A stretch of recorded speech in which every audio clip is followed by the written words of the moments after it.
जय श्री राधे कृष्णा। पिछले अध्याय में हमने श्रवण किया मेधावी ऋषि की कन्या एवं महर्षि दुर्वासा का संवाद।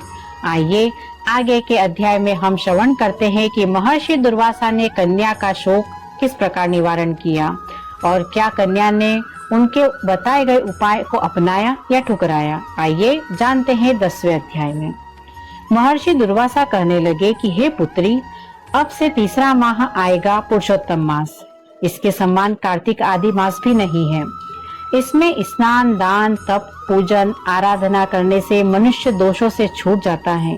12,000 वर्ष तक गंगा में स्नान करने से जो फल प्राप्त होता है वह मात्र एक दिन इस पुरुषोत्तम मास में किसी भी पवित्र नदी में स्नान करने से प्राप्त हो जाता है।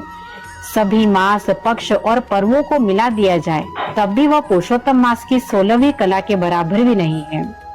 यह श्री कृष्ण का अत्यंत ही प्रिय मास है। यह साक्षात श्री कृष्ण का ही स्वरूप है। सभी प्रकार की मनोकामना पूर्ण करने वाले इस मास की तुम भी सेवा करो तो तुम्हारा कष्ट दूर हो जाएगा। इस प्रकार मधुर वचन बोलकर महर्षि चुप हो गए। श्री कृष्ण कहने लगे, हे पांडवों, मुनि के वचनों को सुनकर वह मूढ़ कन्या क्रोधित होकर बोली, हे ब्राह्मण, आप किस प्रकार इस माह को सभी से श्रेष्ठ बता रहे हैं? यह तो मलमास है, सभी ओर से निंदित एवं अपवित्र है। किसी भी कर्म को करने में अशुभ माना जाता है। फिर आपने इसे कार्तिक, वैशाख आदि से कैसे श्रेष्ठ बता दिया?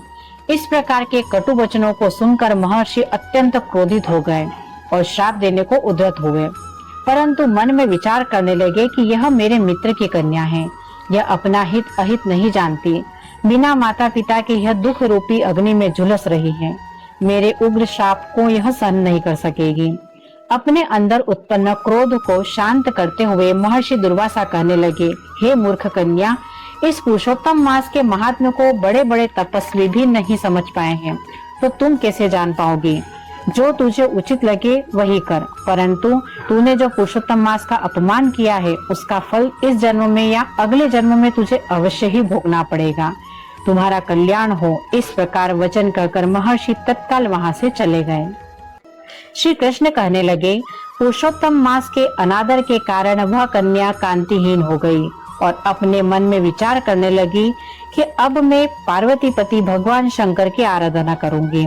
इस प्रकार मुनि के वचनों का अनादर करते हुए वह अपने आश्रम में केवल भगवान शंकर की सेवा करने लगी। इस प्रकार 10वां अध्याय समाप्त होता है। क्या कन्या के तप से भगवान शिव प्रसन्न होते हैं, जानेंगे अगले अध्याय में। अगर आपको यह दिव्य कथा पसंद आई हो तो कमेंट में राधे राधे अवश्य लिखें और साथ ही चैनल को लाइक एवं सब्सक्राइब अवश्य करें और ज्यादा से ज्यादा शेयर करें। हमारे साथ जुड़े रहने के लिए आप सभी को बहुत बहुत धन्यवाद। राधे राधे।